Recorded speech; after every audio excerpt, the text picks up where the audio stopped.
It's news time. Information is power. The current. The news headline. Nyesom Wike advises Buhari on two tough actions he must take to end Biafra agitation in Southeast.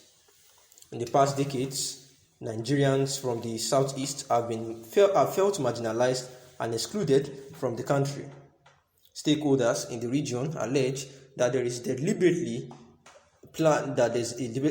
plan by the federal actors to exclude the region from the scheme of things in the country.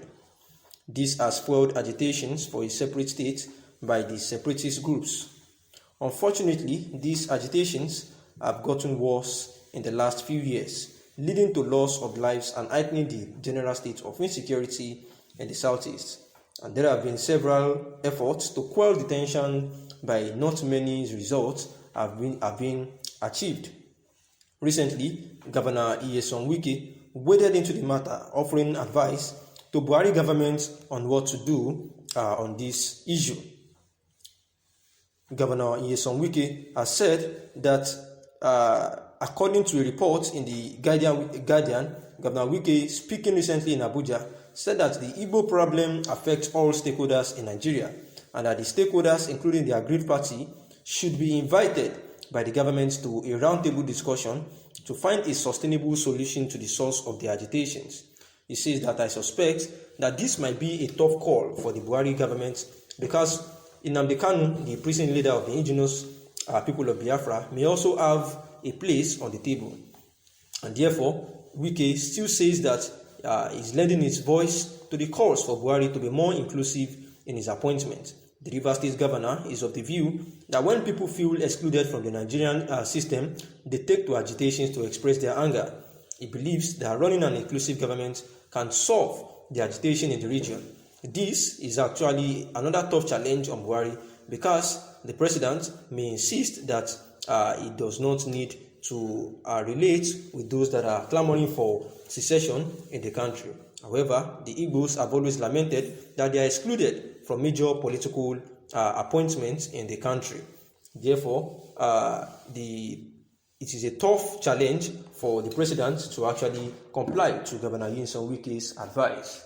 And also, Governor Nyesom Wike has said that the police need to be more clean and avoid being dirty, as their environment and police barracks are always untidy.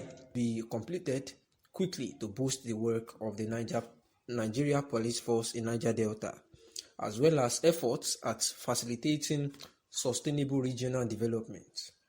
He commended the interim administrator of the NDDC, Mr. Effiong Akwa, for heeding the directive of the federal government, stating that the new NDDC is renewing the confidence of the Niger Deltans in government's seriousness to bring development to the communities. He therefore added that this is one of a few projects NDDC is completing and commissioning post the forensic audit exercise. It therefore shows that we are on the right track and that Niger Delta will enjoy more of the government's efforts to improve the living condition of the regions and restore hope in the people. And this is the news analysis. Remember that sometimes some years back, the president actually talked about demolishing police barracks and building new ones. Remember that there was a time that plans have been concluded to demolish all dilapidated structures in police barracks across the country so as to avoid imminent collapse and be replaced with structures suitable for habitations for the policemen and their families. This was actually disclosed sometimes weekend by the chairman then, Nigeria Police Trust Fund, NPTF, Suleiman Abba, during his visits to EJ Barracks, Obalende, Mopol, 20 Barracks and the Police College, Ikeja. It shocked Abba, who was accompanied by some 7 senior police officers, including the Lagos State Police Command boss, CP Akim Odumosu, who were greeted with sorry states of the barracks. Some of the houses, which served as accommodation for both police officers and rank and file, were in distress with almost all the roofs leaking. Abba, a former Inspector General of Police, noted that policemen were daily confronted by armed robbers and other criminal elements nationwide. He added that the officers deserved to have better welfare in terms of shelter, logistics, training, and retraining in order to serve the country better. Decrying previous years of neglect of the police facilities, he disclosed that the Police Trust Fund inaugurated by President Muhammadu Buhari would actually address this situation. Abbas said that what he was seeing as a den is a dilapidated barracks. If not that I don't have where to put them, he means the policemen and their families, I would have relocated them and brought them down one or two of the buildings, then rebuild them to a habitable status. President Muhammadu Buhari-led administration has deemed it fit to unprecedentedly initiate the trust fund to improve and place the Nigerian police ahead of our global counterparts.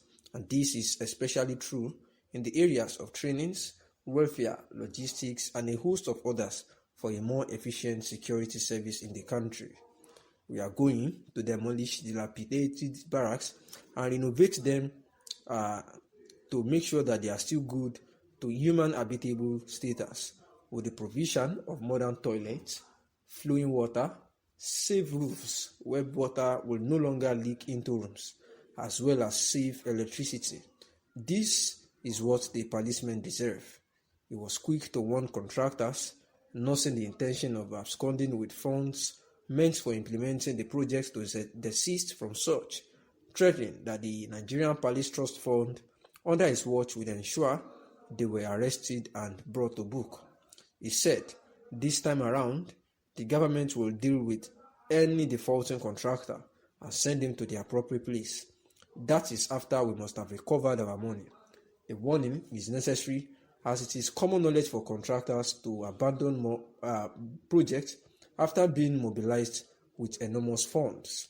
He revealed that more attention will be given to police training and the training of the police personnel, which he said was one of the three main objectives of the Nigeria Police Trust Fund.